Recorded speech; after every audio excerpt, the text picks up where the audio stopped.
STM Alarmes. Segurança eletrônica 24 horas. Confiança e tranquilidade próximos de você. Apresenta Programa da Regina.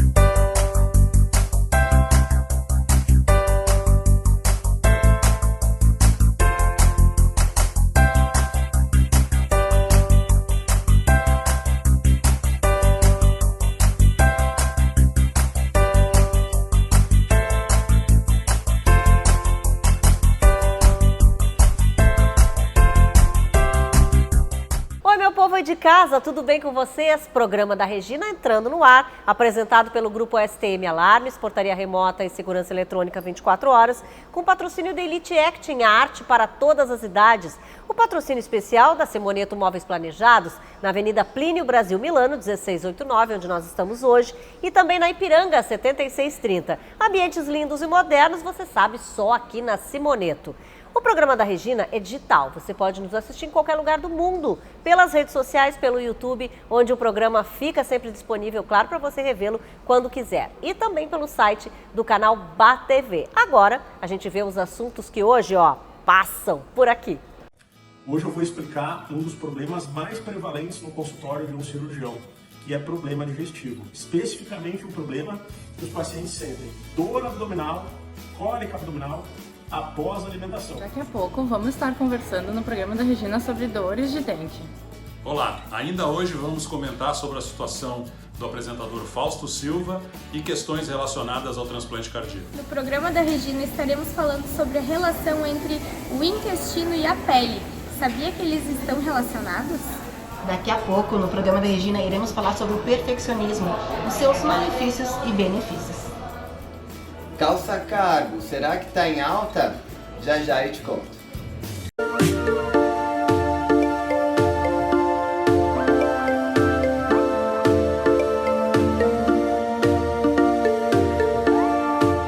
Bom, no espaço hoje, aqui da doutora Mayra, vamos falar dos nossos dentinhos, do sorriso, mas nós vamos falar hoje de um assunto que ninguém merece. Verdade. Vou te dizer uma coisa, é uma das piores dores que existe, que é a dor de dente.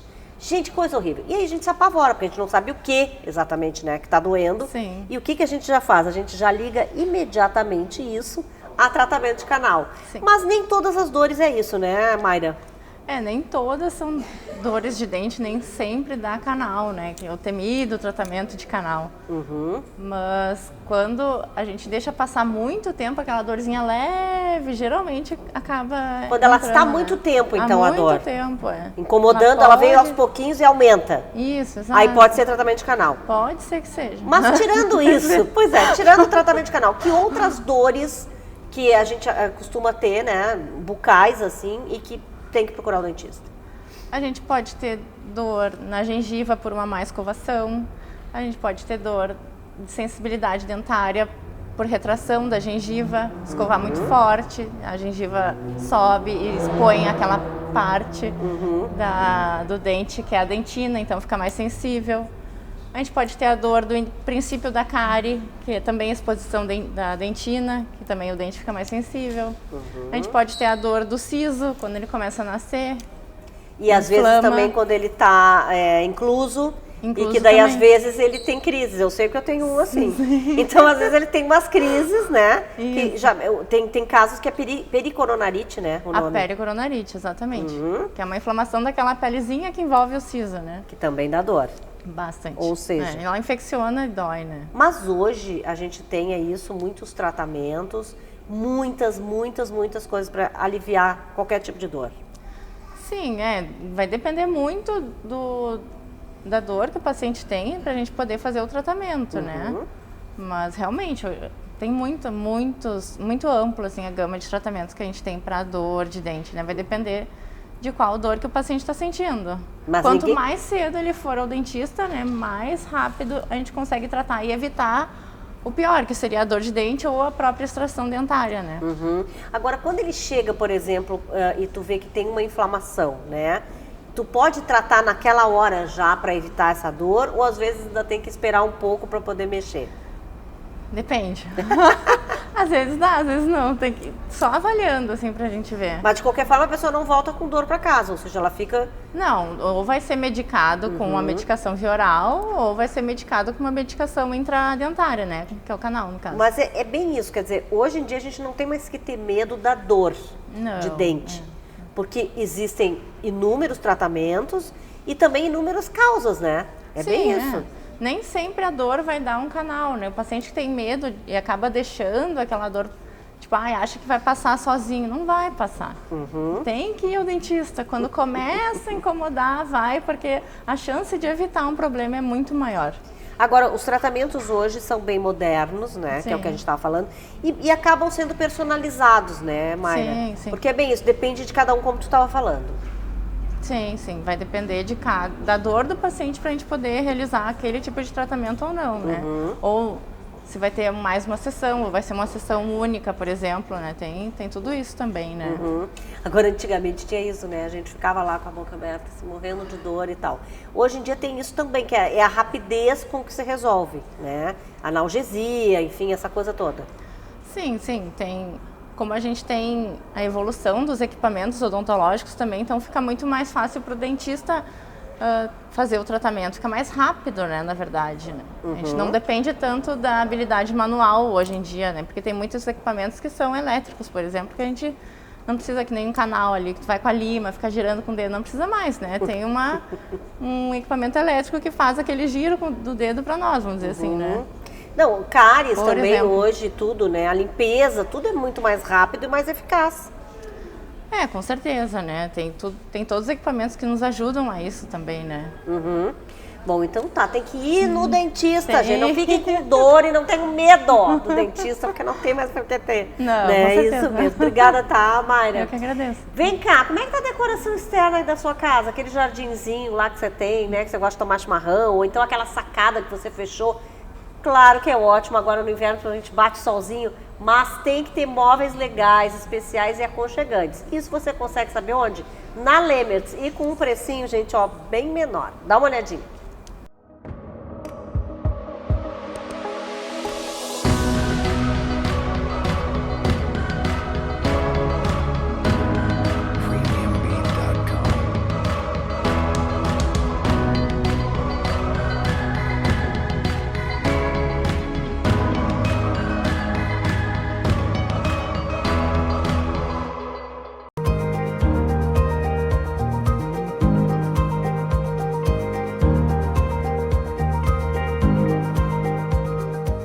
Mais uma vez visitando aqui o consultório do Dr. Gilberto Laorgue Nunes, e a gente tem tido, aliás, muitas notícias, né, ultimamente, que a gente tem que ter repercutido aqui no programa da Regina, que são problemas de coração, infelizmente mortes, né, como foi da atriz Léa Garcia.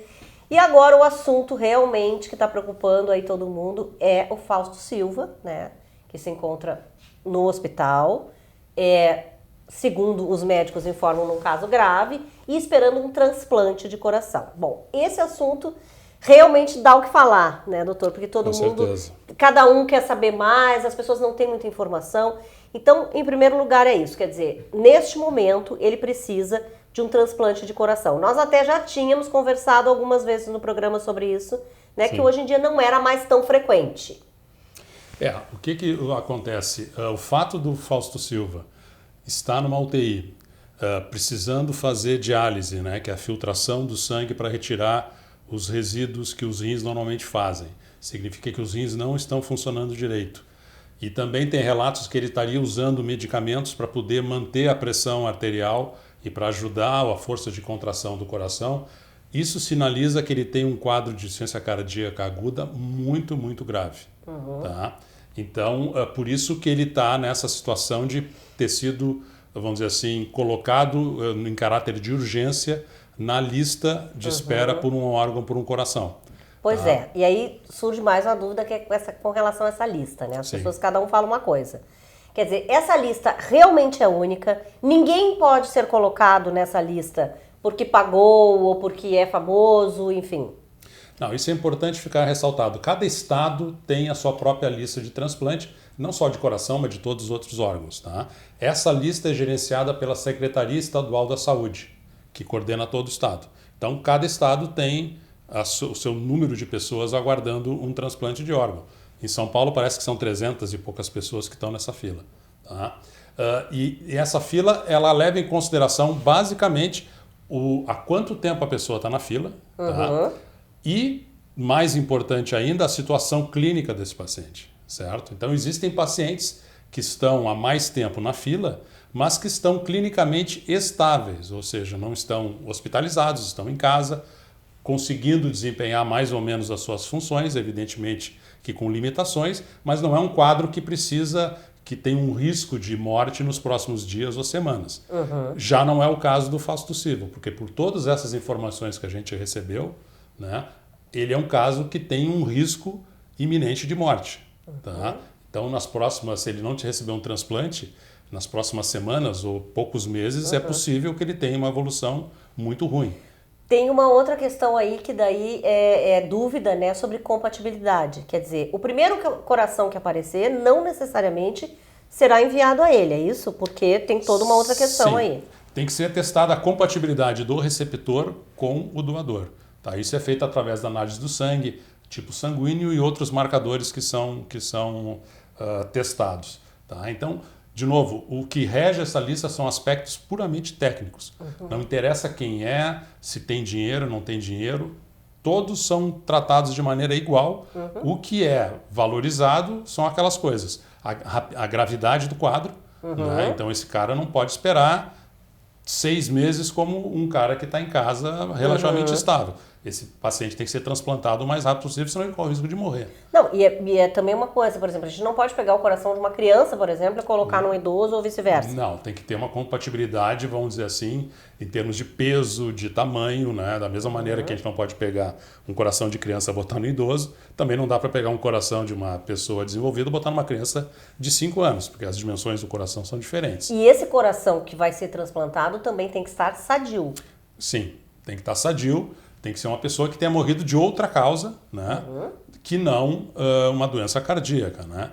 Então, vamos dizer assim, frequentemente vítimas de acidente de trânsito, por exemplo, né? Que às vezes morrem por traumatismo craniano, essas são pessoas que geralmente são jovens, né? Essas são pessoas que, vamos dizer assim, representam uma porcentagem grande dos doadores de coração, de rim e de outros órgãos. Tá? Mas evidentemente que a pessoa tem que ter certeza de que aquele órgão que vai ser doado, que pode ser coração, rim, fígado, ele esteja em adequadas condições. Por exemplo, a pessoa que tem cirrose não pode doar um fígado, porque o fígado dessa pessoa já está lesionado. Da mesma maneira, a pessoa que teve um infarto, já tem uma parte do coração que não funciona, esse não pode, ele pode doar o rim, pode doar a córnea, mas ele não pode doar o coração. Né? Também. E só para finalizar, porque eu acho que é importante ressaltar também, é muito importante que as pessoas se coloquem à disposição para serem doadores. Essas filas existem porque não existem órgãos suficientes para transplantar todas as pessoas que precisam. Então, eu acho que talvez com essa situação acontecendo com Fausto Silva, que é uma pessoa querida, conhecida por todos, talvez sensibilizem as pessoas, né, de manifestarem o seu desejo de serem doadores e, mais importante, que os familiares respeitem a decisão dessa pessoa e não cheguem na última hora e decidam de maneira contrária. Então, a gente precisa de doadores, né, para todos os tipos de transplantes, então a gente espera que pelo menos a população se sensibilize e passe a entrar na lista de possíveis doadores. Tá bom, obrigada, Dr. Gilberto, pelos esclarecimentos. Agora tem a dica do Grupo STM, uma empresa moderna com sólida experiência em segurança eletrônica. Com a portaria remota, os moradores e visitantes podem ter o acesso liberado de forma muito mais rápida. Além disso, todas as atividades de entrada e saída do condomínio são registradas com imagens e as informações armazenadas. Faça um orçamento com a STM, que atende em todo o estado.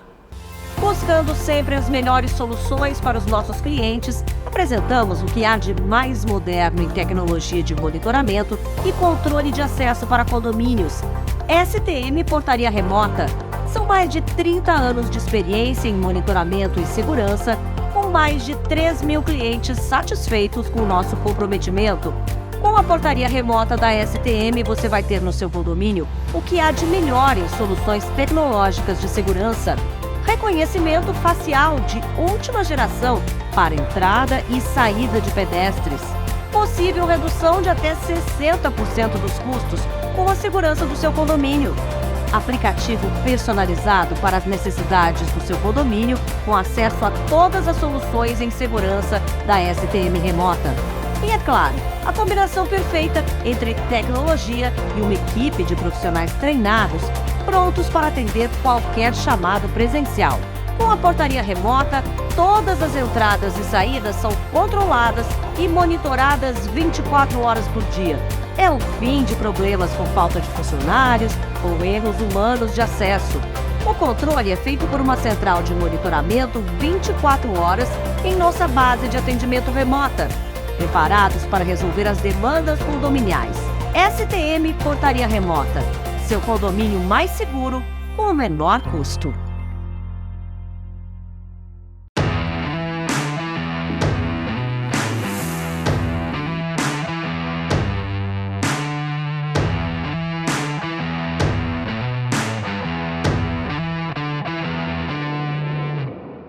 Hoje eu recebo aqui no Espaço Elite Acting, né, a Ema Vieira, que tem 18 aninhos, tá? Já até parece menos, a gente estava conversando aqui com ela, né?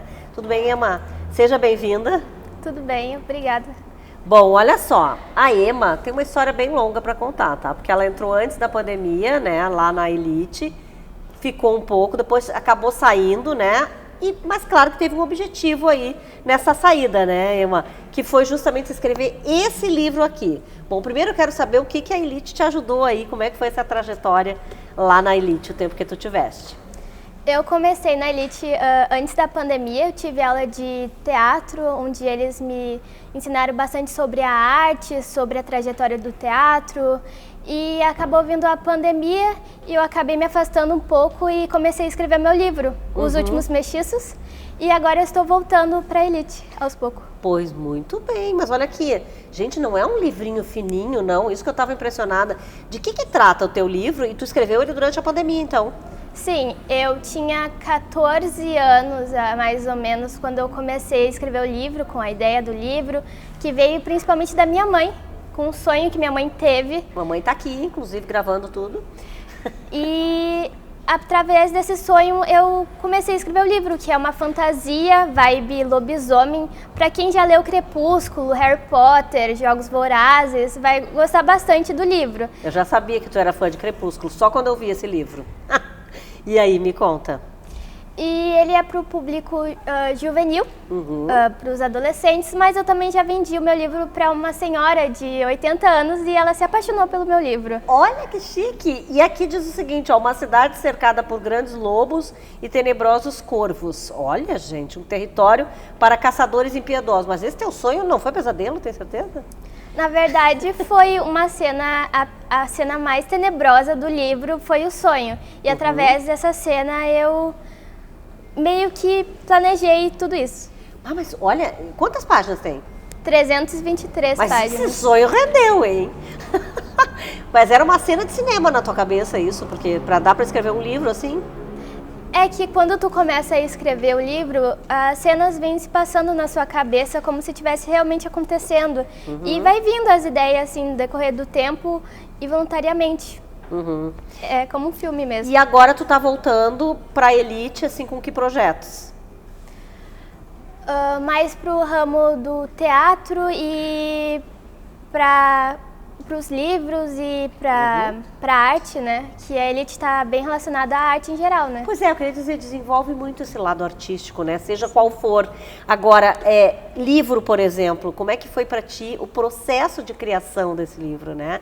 Quando tu começou a escrever, tu imaginava que chegaria, assim, na tua mão esse livro aqui? É que eu comecei com 14, né? Eu ainda era bem nova. Então, não, na hoje época... ela já é velha, vocês notam? Na época, eu não imaginava que ele realmente ia ficar pronto até. Porque várias vezes eu pensei em desistir, porque eu era nova. E porque eu achei que não ia dar certo. Mas sempre tinha aquela ajudinha do meu lado, minha mãe principalmente, para me dizer que ia dar tudo certo. E aí eu fui escrevendo, veio a imaginação, fui colocando no papel e isso virou um livro. Tá aqui, e um livro bem bonito. E agora tu tem que pensar também nessa questão, tu disse que vai também para livros, mas no teatro, por exemplo, tu também pode escrever, né? Peças, enfim, isso é bem legal, né? Tu pode exercitar esse lado. Eu já pensei até em ser roteirista. Claro. E eu acho que a Elite ia me ajudar bastante nesse ramo. Com certeza eles são muito abertos também lá, né? A gente tem entrevistado muito eles aqui e eles são muito abertos a essa questão do roteiro de cinema, roteiro de teatro. Realmente é para criança, né, ou adulto que entrar, decidir para qual lado quer ir, né? E tu já pensa em outro livro ou não?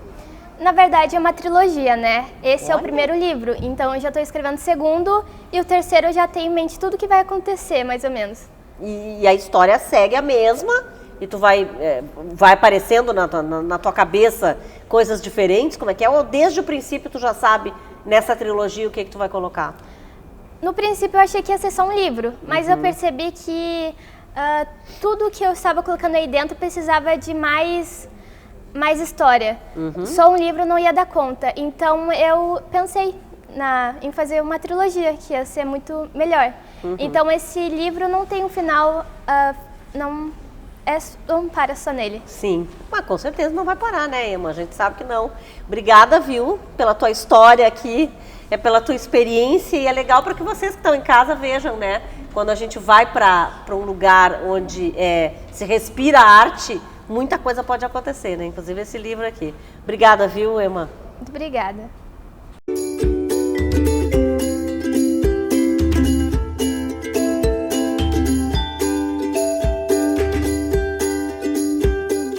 Já comigo aqui, a doutora Stephanie Maynard Seolim, vocês sabem, né? Dermatologista, e a gente sempre fala de pele, de saúde, de pele, essa coisa toda. Hoje a gente vai falar de uma relação que eu acho que as pessoas até sabem que existe, mas não é todo mundo que cumpre muito essa questão do intestino, né? Intestino versus pele, quer dizer, vem de dentro também a beleza da minha pele, né? A saúde dela. Sim, vem. Hoje em dia nós temos até um termo para isso, que é a disbiose, que é quando acontece uma alteração intestinal, morrem bactérias boas que fazem parte da nossa flora, o intestino está colonizado por bactérias ou até fungos que não fazem bem à saúde, e isso altera a saúde da nossa pele, contribui para a piora de algumas doenças e pode até causar algumas doenças. Então a saúde do nosso intestino é fundamental. Então é importante alguns cuidados, por exemplo, usou antibiótico por muito tempo, ou mesmo que por pouco tempo, mas um antibiótico mais forte, cuidar para se alimentar com coisas que ajudem a repor a nossa flora bacteriana boa do intestino. Isso ajuda na pele e na saúde no geral, né, na nossa imunidade.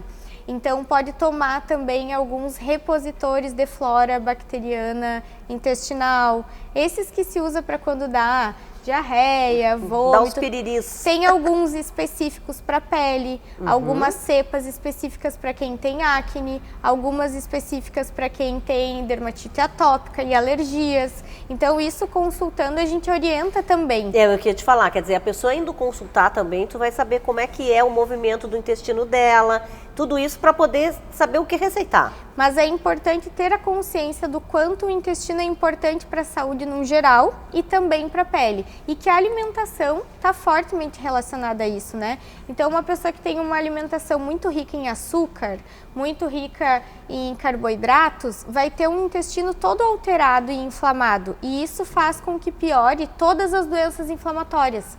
Por exemplo, psoríase, a própria acne é uma doença inflamatória, todas as artrites, artroses e doenças reumatológicas são inflamatórias. Então a gente fala não só de pele, mas de saúde no geral. Quando nós estamos inflamados e o nosso intestino não está bem, a pele responde a isso também. Inverno também pode ajudar, quer dizer, não só a temperatura, mas como eu digo, a pessoa mesmo mudar a alimentação dela, enfim, isso também alterar? Muda porque o consumo de frutas, leguminosas e coisas cruas e frescas no inverno diminui. A gente vai mais para uma alimentação mais cozida, que não tem as mesmas propriedades. Então, às vezes, muda sim a nossa flora bacteriana intestinal e o hábito intestinal. Porque, às vezes, não comendo tanta salada e tanta fruta, a pessoa fica mais constipada, o bolo fecal fica mais endurecido, né? Então, muda total o hábito e isso pode sim refletir na pele e nas doenças de pele no geral. E tem as intolerâncias também, né, Tem. Stephanie? A lactose, a glúten, enfim. E às vezes a pele é o primeiro sinal de uma intolerância. E isso eu explico muito para os pacientes, que alguns sinais e doenças na pele eu peço para fazer um teste terapêutico, que é o quê? Ficar de 15 a 30 dias sem consumir lactose e glúten, limpar a alimentação e depois reintroduzir e observar se nota diferença na pele. Porque muitas vezes a pessoa que nota essa diferença vai ter uma intolerância daqui 10, 15 anos. Então, ainda não tem a intolerância, vai fazer o exame e ele dá normal. Mas se tu fizer o teste terapêutico e notar alterações, provavelmente tu tem muito mais chance de ser intolerante no futuro e só ainda não estar mostrando no exame. E esse aspecto, por exemplo, de quando a pessoa vai no teu consultório, né? E ela diz, tá me incomodando essa bolinha, essa alergia e tal, tu já sabe que pode estar ligada ao intestino? Muitas vezes sim. Eu questiono, na verdade, como é o hábito intestinal e se nota a diferença com o que consome. Mas algumas lesões de pele, alguns tipos de acne, por exemplo, eu olho e já sei que é alimentar. A gente já consegue observar isso pelo padrão das lesões. E algumas alergias a gente também tem suspeita que seja por intolerância. Por exemplo, intolerância ao glúten muitas vezes não causa só a doença de Crohn ou aquela irritabilidade intestinal onde a pessoa tem diarreia e gases e tal. Muitas vezes pode causar lesões na pele e a gente vai saber através da biópsia. Bom, então é isso, né? Quando tem que ir mesmo no dermatologista, principalmente quando a gente sentir que tem alguma coisa estranha aí, né, na pele. E ficar atento, né, Claro. para a saúde do intestino e para a importância da alimentação. Exato, e ficar sempre se tratando, até para saber que tipo de produto pode ingerir e tudo, né? Obrigada, Stephanie, valeu. A gente vai para o intervalo agora. O programa da Regina é apresentado pelo Grupo STM Alarmes, portaria remota e segurança eletrônica 24 horas, com patrocínio da Elite Acting, a arte para todas as idades. Patrocínio especial é da Simoneto Móveis Planejados, você sabe, na Avenida Plínio Brasil Milano, 1689, também na Ipiranga 7630. Ambientes lindos e modernos só aqui na Simoneto.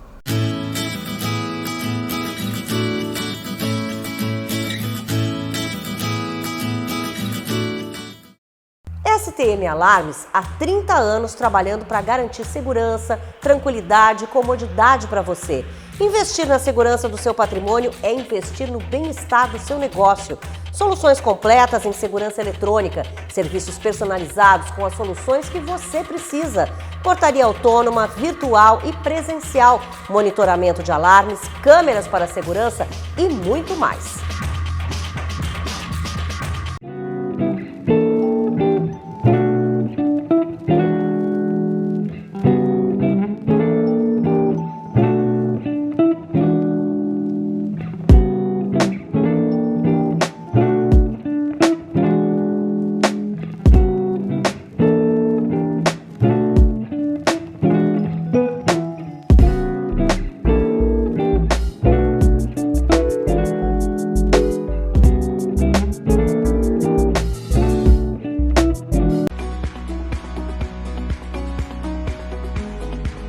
Venha com a gente construir um futuro com mais arte, fazer parte da nova geração de artistas. Venha ser Elite. The answer, it's in your hands. A vontade de comer um docinho não avisa quando chega. E nem precisa, porque a PH Doces tem uma variedade incrível para você escolher. E vai desde um bolo caseiro com vários tipos de coberturas, ao bolo gelado e até as delícias que você ama no pote. Se você também quiser encomendar a sua torta de aniversário, a gente faz de 8 a 70 fatias. Tortas salgadas? Também temos, claro, e com vários recheios. Visite a PH Doces no bairro Menino Deus. Não deu para ir na loja? Tem teleentrega. Prefere saborear as delícias em casa? Temos delivery. Escolha a PH Doces e adoce a sua vida. Um bom perfume colore seu dia.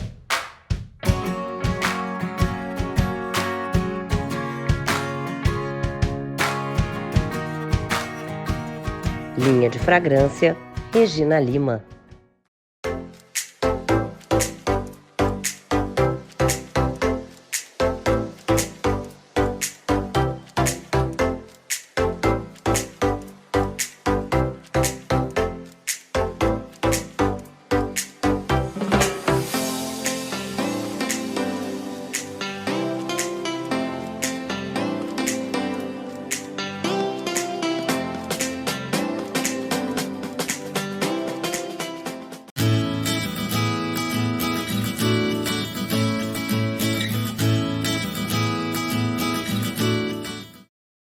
De conversar com a Josiê Pacheco, ela que traz sempre os benefícios das terapias integrativas, né, Josi? E fala aqui de temas muito bacanas e que a gente muitas vezes nem se dá conta que tem muito a ver, né, com tudo isso que a gente pode usar e abusar das terapias integrativas.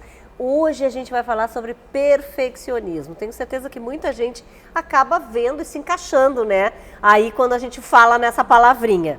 Bom, já sabemos, acho bom a gente sempre dizer o que é, né, uma pessoa perfeccionista e que malefícios ela acaba tendo, né, com esse comportamento. Boa noite, Regina. Boa noite, pessoal de casa. O perfeccionismo é um traço da personalidade, né, que leva a pessoa a sempre buscar aí a perfeição, tá? Existe o perfeccionismo adaptativo, considerado normal, e o perfeccionismo patológico, que aí, esse sim, nos traz malefícios, né? E são inúmeros, Regina. A ansiedade exagerada, as distorções cognitivas, que falamos nos programas anteriores, alguns sintomas depressivos, nos leva também ao toque, que digamos que é um dos fatores que leva ao toque, que é o transtorno obsessivo-compulsivo. Nos leva também, Regina, a não conseguir realizar trabalhos em grupos, né? Pois a pessoa que tem essa patologia, ela não consegue enxergar o próximo com a mesma condição dela, né? Não consegue realizar com perfeição. Então, ela se permite fazer o trabalho solitário, tá? Também a pessoa que tem essa patologia não consegue receber críticas, tá? Então, realmente, existe bastante aí malefícios dentro da patologia. Tem algum benefício? Existe o benefício, sim, para quem tem esse comportamento adaptativo e normal. O benefício é o foco, a gente consegue focar e finalizar uma meta, digamos, a organização, né? E também a vontade de sempre melhorar, né? Ele é estimulante porque tu queres ali melhorar o teu ambiente de trabalho, as tuas relações interpessoais, né? Tudo que tu te propõe a fazer, tu busca melhoria. Então, sim, tem benefícios. Mas então tu tem que manter esse lado positivo, né? Ajudar isso, os benefícios, mas tem que tirar o exagero. Buscar o equilíbrio, né, Regina? Outro malefício que me veio aqui é também potencializar, como tu falou na palavra negativa, o erro, né? Quem tem essa patologia acaba, por um erro, se sentindo fracassado, né? E potencializa a frustração, tá? Bom, e claro, a gente sempre quer saber, né? Quais são as terapias indicadas, aí vamos dizer, nesse tipo de patologia, né? Eu sempre vou indicar que a gente use as integrativas, né? Se permita conhecer e colocar na sua rotina como prevenção.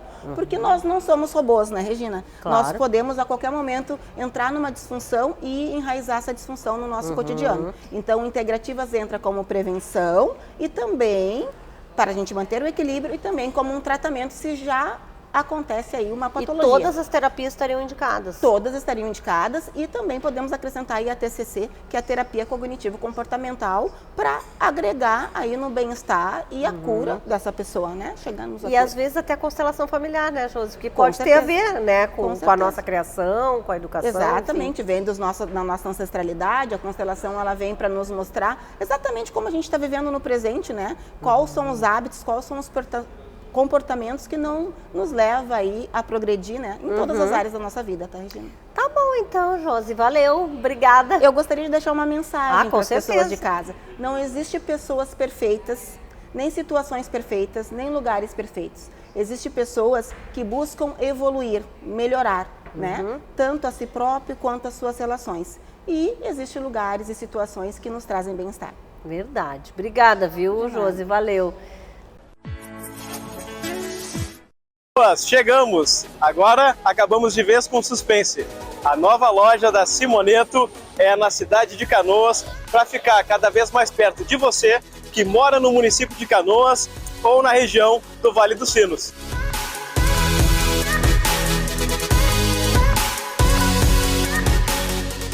Estamos cuidando com muito carinho dos últimos preparativos da nova loja da Simoneto aqui na cidade de Canoas. Então não perca, é uma loja com conceito diferenciado, com conceito de mostra para encantar e inspirar cada vez mais os nossos clientes.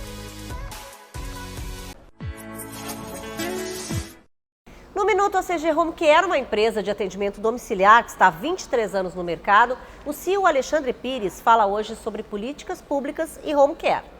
O home care na saúde pública já é uma realidade no Brasil, né? A gente já possui alguns municípios que estão optando pelo home care justamente para desafogar os seus postos de saúde, os seus hospitais, para ter uma qualidade de vida melhor também da população. Então eles levam até as residências dos pacientes o atendimento de enfermeiro, né, visitador, que vai verificar realmente se aquele paciente crônico está se tratando de uma forma adequada, também visitas médicas, em alguns casos também a fisioterapia, a fonoaudiologia domiciliar. Claro que tudo isso é dentro de um programa específico, né, mas o interessante disso é a consciência de que o serviço de home care, ele agrega, né, justamente nessa questão de manter os leitos hospitalares livres, manter o acesso aos postos de saúde livres. Porque uma vez que a gente tem um acompanhamento de crônico dentro da casa das pessoas, essa pessoa, esse paciente, não precisará ir até o posto de saúde para fazer apenas uma visita de rotina. Então isso é muito interessante, é um outro apoio, né, do serviço de home care dentro da complexidade da saúde no Brasil. Se você quiser saber mais sobre a nossa empresa, acesse acghomecare.com.br.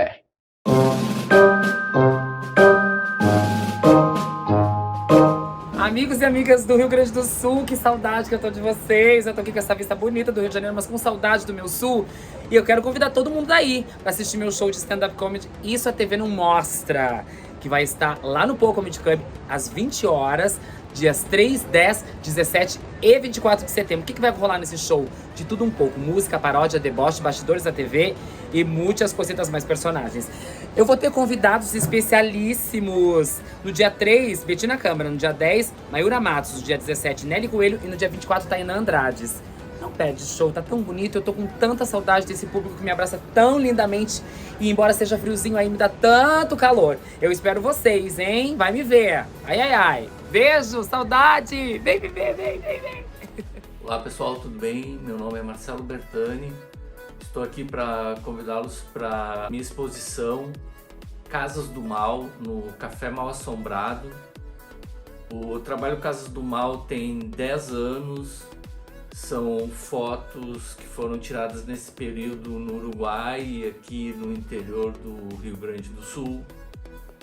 E por meio de uma técnica fotográfica, essas fotos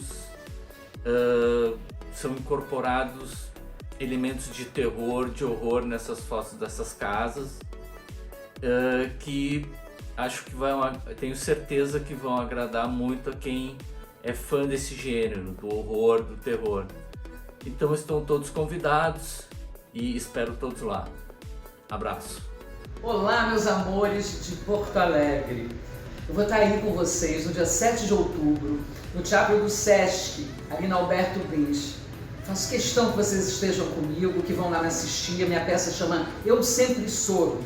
É uma peça de amor de mãe, principalmente por seus filhos LGBTQIAPN+. A peça é linda, é emocionante, é engraçada e eu tenho certeza que todos vocês vão amar. Espero cada um de vocês por lá, tá bom? Muitos beijos. Amo Porto Alegre.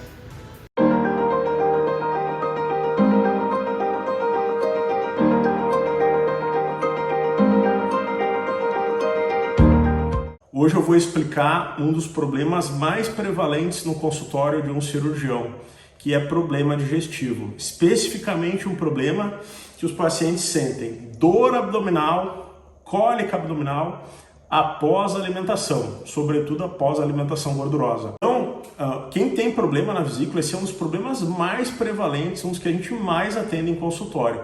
A história natural desse problema é dor abdominal após se alimentar. Geralmente as primeiras crises acontecem e elas são mais exuberantes após uma refeição farta em gorduras, tá? Então, o paciente, o que ele sente? Às vezes, após uma alimentação desse tipo, ele sente algumas horas, 2, 3 horas após, uma cólica abdominal, dor abdominal, um amargo na garganta. Às vezes ele se sente com o abdômen muito estufado, sente, entre aspas, que o abdômen está empedrado, vários sintomas digestivos que não caem bem nesse paciente. Grande parte deles, muitas vezes, na sexta-feira, sábado, onde o pessoal faz um happy hour, onde faz um jantar com amigos, muitos deles acabam, às vezes, acordando de madrugada com essa dor. E alguns deles não conseguem resolver a dor em casa e têm que procurar um auxílio hospitalar. A história do paciente que chega no consultório é o paciente que geralmente já teve muitos episódios de dor e ele não conseguiu tratar de maneira conservadora. Por quê? Porque não existe remédio para problema na vesícula. Esse problema específico que eu estou explicando, que é o de pedra na vesícula, que são os cálculos de vesícula, não tem remédio. O remédio é cirurgia. Quando o paciente tem esse problema, ele tem que ser avaliado por um cirurgião. O cirurgião indicou a cirurgia, não tem outro tratamento. Qualquer tentativa de protelar esse tratamento vai acarretar um atraso no tratamento e uma dificuldade técnica aumentada para o cirurgião com o passar dos anos pelo caráter crônico que vai se tornando essa doença. Então, assim, como é que se diagnostica essa doença? Exame simples, tá? Então, quando o paciente tem uma crise, então ele às vezes procura um hospital, ou às vezes procura um consultório médico no outro dia. Ecografia e exames de sangue, tá? A ecografia é o exame inicial, é um exame que tem uma alta sensibilidade para detectar os problemas na vesícula. As pedras na vesícula, para ficar bem claro, são um dos problemas. Existem outros problemas na vesícula, mas as pedras são os mais prevalentes e é a nossa realidade em consultório, tá? Então se diagnostica através de exames de sangue e exames de ecografia. Exame de ecografia é feito por um radiologista bem treinado, tá? Vai dar grandes indícios para a gente avaliar qual é a situação do paciente. Nós avaliamos alguns parâmetros, como a espessura da parede da vesícula e também avaliamos, tendo as pedras, quais são o tamanho delas. Existem pedras que a gente define de dois tipos.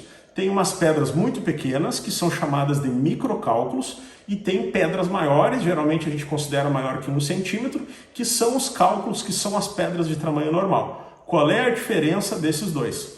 As pedras grandes podem causar dor e dão todos os sintomas que eu citei, mas elas não causam pancreatite no paciente. O que é a pancreatite? É uma doença secundária ao problema da vesícula.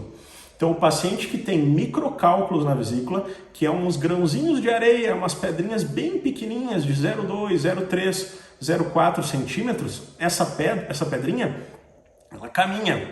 Então, ela se desloca da vesícula pelo tamanho pequeno dela e pode ocluir algum outro ducto que tem nas proximidades da vesícula na saída do fígado. Então, tem um ducto muito importante que, se essa pedrinha oclui, dependendo da posição dela, pode ter duas situações. Uma delas é o amarelão, que é a icterícia. O paciente, comumente, às vezes, quando detecta o amarelão, é na hora de escovar os dentes. Vai de manhã, se olha no espelho e o branquinho do olho, que é a esclera, está com tom amarelado. É ali que o paciente percebe. Então esse amarelão, essa icterícia que o paciente começa a ver inicialmente na região ocular, ela vai dar outras características ao longo dos dias seguintes ao início.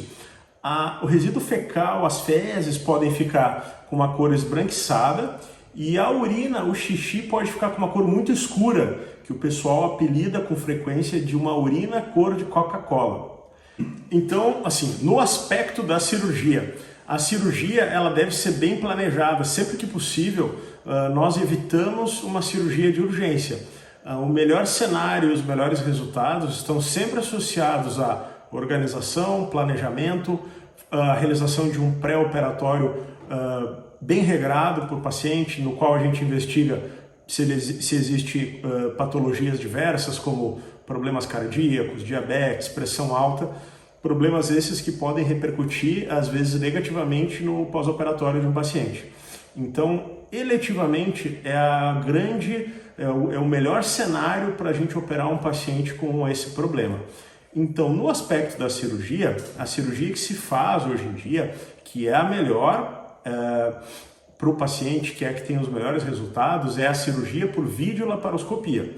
Então, a cirurgia por videolaparoscopia é um tipo de cirurgia que eu vou mostrar em cima aqui como é que ela é feita.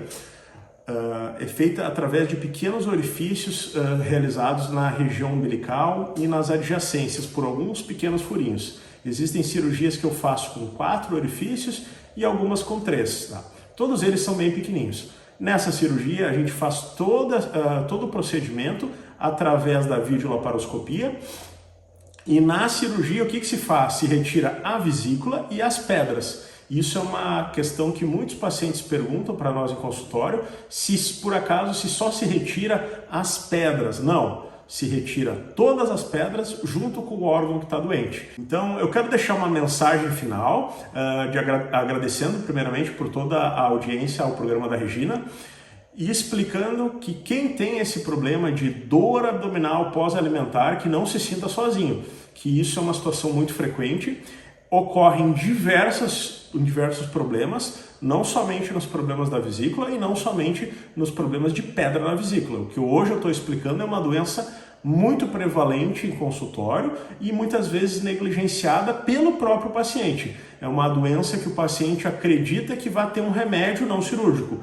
Não existe. O tratamento para problema na vesícula, de pedra na vesícula, é somente a cirurgia. E o fato de protelar essa cirurgia promove uma cronificação da doença e uma futura dificuldade técnica para o cirurgião que vai operar esse paciente. Então, a mensagem é que não tem remédio, o tratamento mesmo é a cirurgia. Então, quem tem dor, quem está sofrendo com isso, não perca tempo, procure um profissional, procure uma ajuda e peça, sobretudo, uma opinião de um cirurgião. Tá bem, pessoal? Agradeço, muito obrigado. No Espaço Arquitetura, aqui do programa da Regina, a gente vai ver hoje o que eles prepararam para nós. Oi, meninos!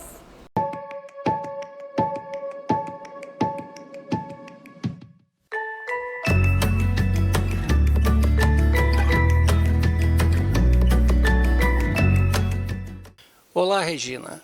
Hoje estamos aqui na Biblioteca Pública do Estado do Rio Grande do Sul para falarmos sobre a Semana do Patrimônio Histórico que aconteceu há poucos dias atrás.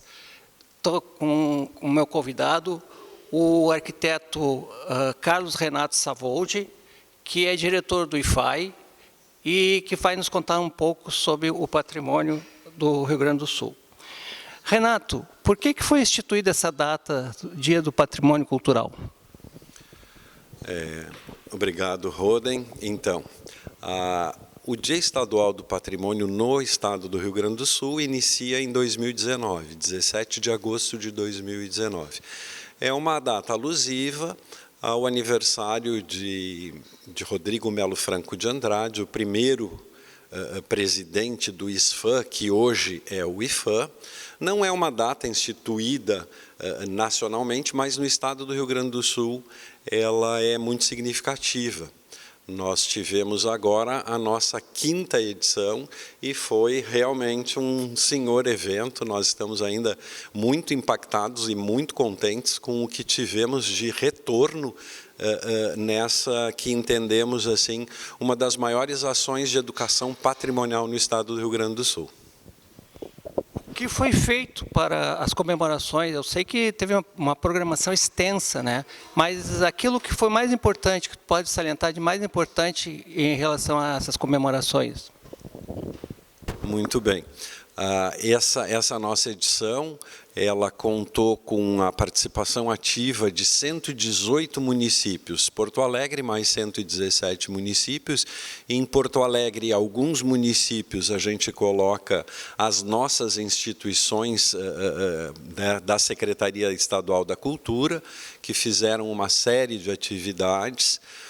E encerramos aqui em Porto Alegre num grande cortejo festivo, né? Ao todo, nós tivemos mais de 280 ações, né, em todo o estado, e esse encerramento foi muito bacana, porque nós saímos do nosso Teatro de Arena, passamos pelo Palácio Piratini, pelo Museu Júlio, Assembleia, Teatro São Pedro, aqui na própria Biblioteca Pública, fomos até o Museu de Comunicação Hipólito José da Costa, Margues, Memorial, e fizemos então um encerramento com um grande número de participantes, né, nesse cortejo, com uma fanfarra excepcional e muita poesia. Foi muito, muito lindo mesmo, no domingo à noite. Bom, realmente foi uma extensa programação. Quantos bens tombados, só uma curiosidade, quantos bens tombados existem no Rio Grande do Sul pelo Estado? Nós ali no IFAI entendemos como atos de tombamento. Falamos atos por quê? Porque são 159 atos de tombamento material que envolvem 3 grandes centros históricos aqui no estado, que é Piratini, São José do Norte e Bagé, né? Então, nesse caso, a quantidade de bens entendidos como tombados, porque dentro de uma poligonal de um centro histórico, alcança um número bem expressivo. Além disso, nós temos já 2 registros de patrimônio imaterial. Um que é o Sistema Socioambiental e Cultural da Erva Mate, e agora no dia 17 tivemos o segundo registro, que é o modo de fazer artesanato com a palha de butiá na região de Torres. É um extenso número de bens tombados, né? E em Porto Alegre especificamente, quantos são? Em Porto Alegre nós temos 24 bens tombados e os seus entornos, né, e aí muitos em parceria com o IFAM, né, a nível nacional, e com a EPAC, a nível municipal, e temos 2 tombamentos diferenciados, um que é o acervo e o mobiliário aqui, as obras raras aqui da Biblioteca Pública, e temos o tombamento de 3 telas que estão atualmente no Instituto Flores da Cunha. Muito bem, agradeço muito a participação toda, Renato. E nós falamos aqui para reciclagem, instalações prediais, estilo elevato, loja Comesp materiais elétricos, CDA Pedras, Artilux Decorações e Delfos Galeria de Arte.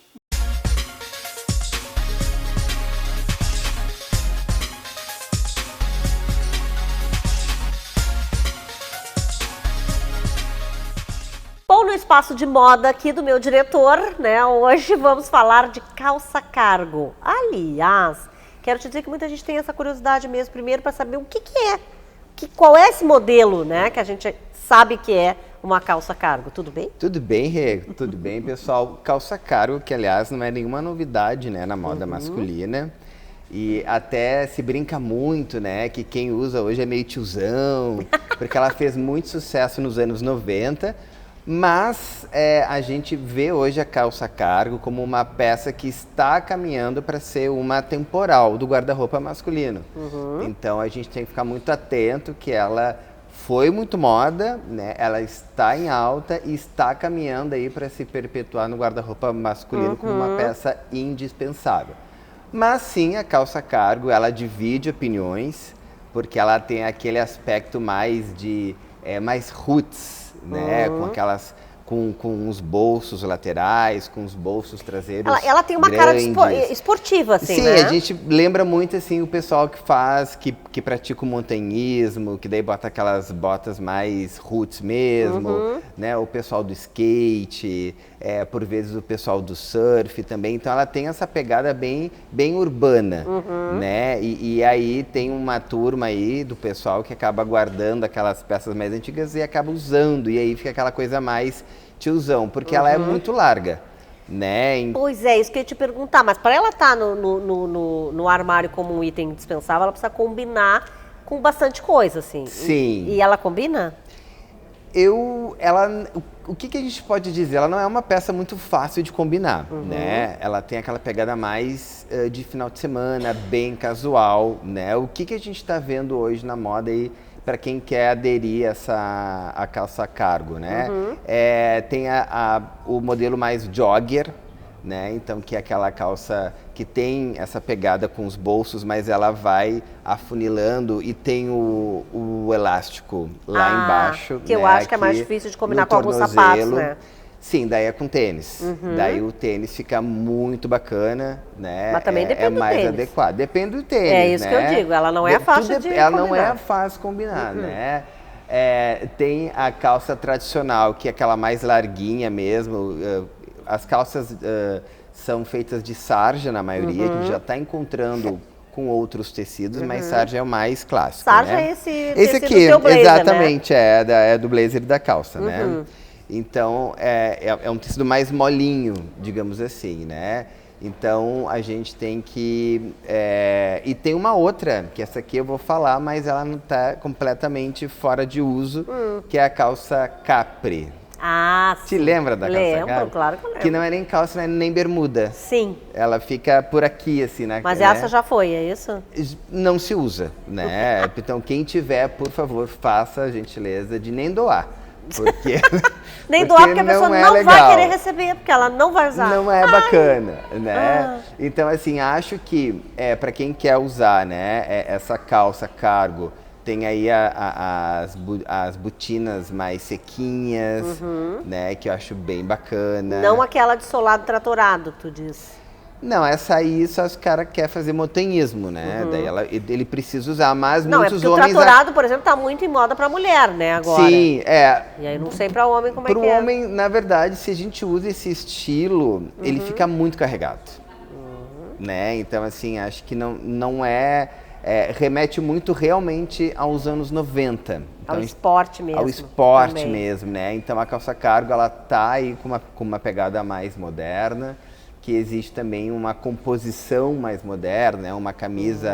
Uma camiseta oversized, né? Que ela é grande, mas não é. Isso é muito importante também, né? Os homens acabam, às vezes já usando muitas roupas largas, calça larga, e ele fica muito largo, né? Então, os homens baixinhos também têm que tomar um pouco de cuidado com esse tipo de roupa, né, Rê? Sim. Se a calça ela é mais tradicional, larguinha nas coxas, acaba dando uma achatada, né? Então, a gente tem que ter essas atenções. Então, é uma peça importante que está crescendo para quem gosta aí de um visual mais moderno. Então, está bem. Vamos embora, não? Vamos embora, né? Por hoje é só, Acabou. pessoal. Domingo que vem tem mais, tá bom? O programa da Regina, você sabe, é apresentado pelo Grupo STM Alarmes, portaria remota e segurança eletrônica 24 horas, com patrocínio da Elite Acting, a arte para todas as idades. O patrocínio especial é da Simoneto Móveis Planejados, na Avenida Plínio Brasil Milano, 1689, também na Avenida Ipiranga, 7630. Ambientes lindos e modernos só tem aqui na Simoneto, sim senhor. Tá bom? Vamos dando tchau então, bom domingo para vocês, boa semana. Beijo, tchau. Beijo.